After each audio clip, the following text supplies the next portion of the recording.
Hi guys, my name is Laniado and I'm here with Nicole Kelly and we're going to talk a little bit about her nonprofit business. Today is March 1st, 2012 and she's going to tell us a little bit about her business. So what's the name of your business? Ella Pants. Ella Pants, very cool. And what type of business is it? I would consider it's a non-profit, but I still make a percentage. Okay. I don't know. But it's mostly a non-profit organization. So what's the primary location of it? Market Wednesday. So in Tallahassee is where you get most of your customers? Yeah. And what's the size of that? How many employees would you say you have? It's just a partnership with me and one other. So just the two of you? It's just the two of us working because it's like it's very low key. Like we don't have that many like customer base yet. Like we just started it, so we're just waiting, and then we'll hire employees if we get more profit, obviously. So would you say it's about 50-50 ownership? Yeah. Yeah. And what made you decide to open this business? Okay, so I was in Global Peace Exchange at FSU. And what's that? It's basically a student-run NGO that it takes basically like a bunch of groups within that club and puts it provides them like money and gives them we go to Cambodia, Nepal, Rwanda, Ghana, and Uganda, and there we have different kinds of projects that we do that are just that make it efficient, empower women and stuff. So okay, so basically, how did I start it? Yeah. Okay. So I got there, I just applied, I got in, and then I was like, I'll just see if I get in. I got in. So it was 5 of us from FSU at Global Peace Exchange that went to Uganda, and we paired up with an organization called Little Big Africa. So what Little Big Africa is, it's based in Uganda, and it takes different universities from all over the country. We're the only one from the U.S. and we're the only FSU kids. There's 5 of us. And the rest were in the UK, Scotland, other places. So each university is paired with a village within Uganda, and you basically live like you're part of a village person, I would say. And you stay there for 2 months. You cook for yourself. You clean for yourself. We get trained for a week, and what we do there is we build water tanks for the schools. We protect the water source, so we go down near the school. We find a natural spring water, and then we build it from the ground up into a water source, so kids can instead of skipping school, they can go to the water source near school and fill up their tanks with water and bring it back to their families. And then we teach kids in the community, sanitation, hygiene skills, ways to maintain the water tank, ways to maintain the water source, what are cleaner options because they don't have access to filtered water and stuff, ways to prevent the dirty water.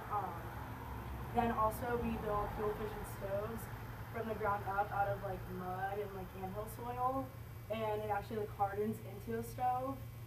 So we build that, and then the way we maintain it is we build clubs within the community. So we have a sanitation hygiene club, a club to maintain the tank, and a club for the stoves. So these 3 clubs, they have presidents, vice presidents, stuff, and then so when we leave, it's not we leave them for here you go. So they we give them a book of how to maintain them, ways to get the word out, and then basically so it just stays more efficient. And then every 6 months, Little Big Africa will come back to the community and check on them and make sure nothing's broken and everything's working.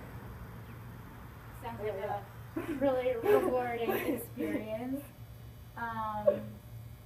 So how are you impacting that with your company back at Tallahassee? Okay, so while I was there, we went to this town called Jinja. So we were just shopping and stuff because we had a little break, and we saw these pants. This guy makes them and he sells them. All the volunteers bought them. They were so cool. It was a big thing, and I was didn't think anything of it at first. I'm like, okay, I'll buy like obviously my family, everyone, all these gifts of these pants because they're so cool and they're really cheap there, and then I'll just bring them home. So then when I got home, I'm in the entrepreneurship program at FSU, and he was saying, all right, we're gonna start up a company. Like, what are you passionate about? And then the two clicked. I'm like, what if I find that guy from that village? It took me a lot of work. What if I find that guy who makes those pants to ship me over large quantities and I sell them here, and then give back the profit to Little Big Africa, the program I went on, and help him out with his business. Oh, that sounds like a great Yeah. idea. So how much money did you initially invest in getting those pants over here?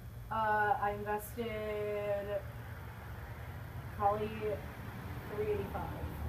385, yeah. And 400 with advertisement, so it wasn't like that much money, but like just to get someone to make our logo and just to get like a banner and stuff for Market Wednesday, so like it looks more professional.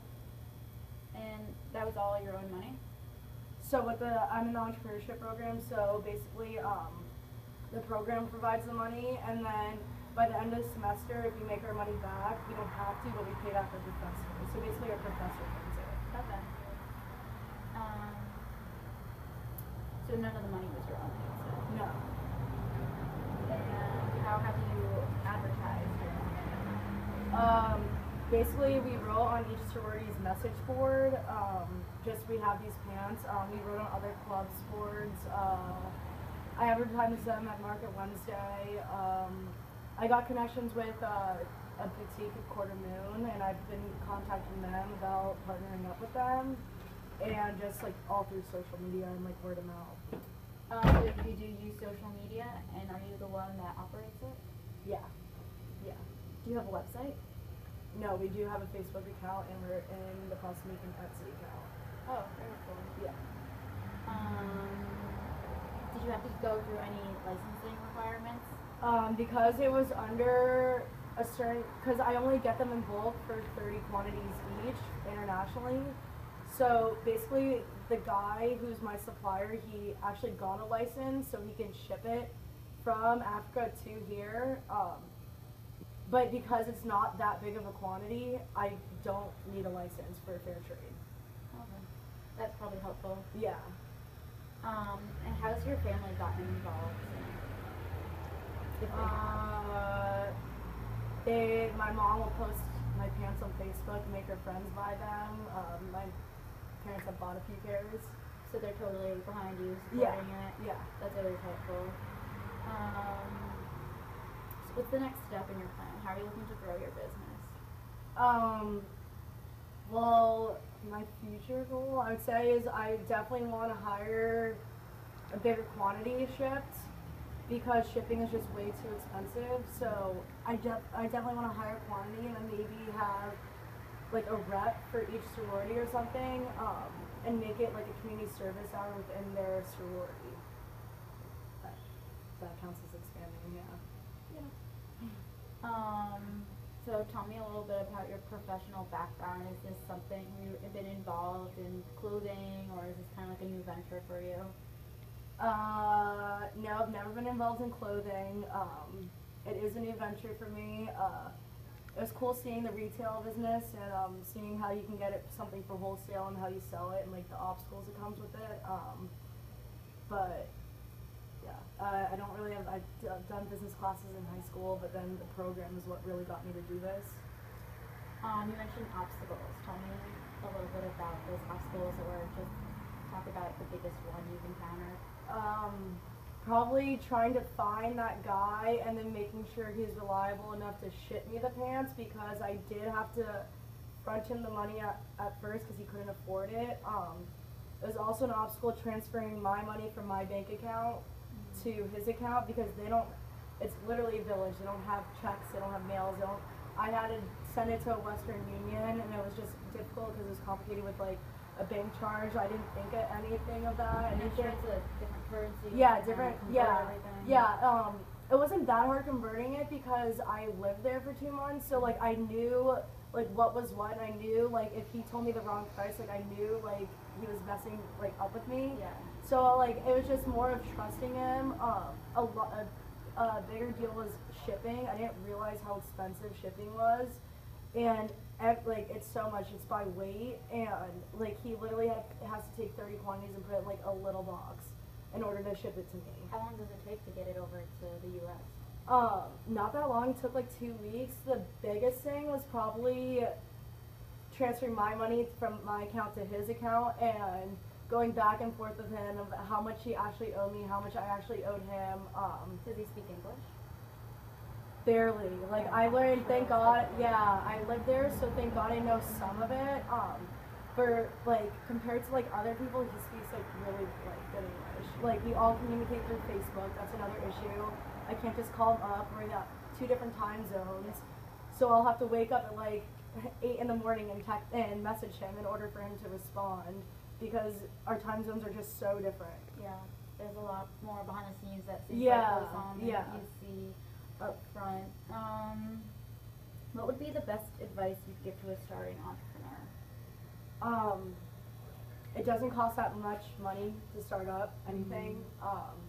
I realize that it can take you like $600 just to start up, start small, and then work your way up bigger. It's a less of a risk. I'm not saying don't take a risk, but it's a less of a risk of losing money. I'd say if you have something you're passionate about, do it because this is the only opportunity. Especially for me, like my tuition is like I have no expenses to pay for, so I might as well start now before I have to get responsible and graduate college. So like now we're at the age where it's like you have to start doing something. That's a good point. Well, you definitely inspired me. Do you have any last comments that you want to wrap up and just any other thoughts you want to share? My pants are at Market Wednesday if you want to buy them. And how much are they? $25. You take cash or card. I have a card reader on my phone. Oh, and we have some pictures of them that we can show everyone. This is one of the pairs. And let's see. This is another pair, so there's cool, fun prints. And if you want to stop by Market Wednesday to come see Nicole, I'm sure she would really appreciate it. Thanks for talking with me, Nicole. I hope it was fun and helpful for us. So thanks.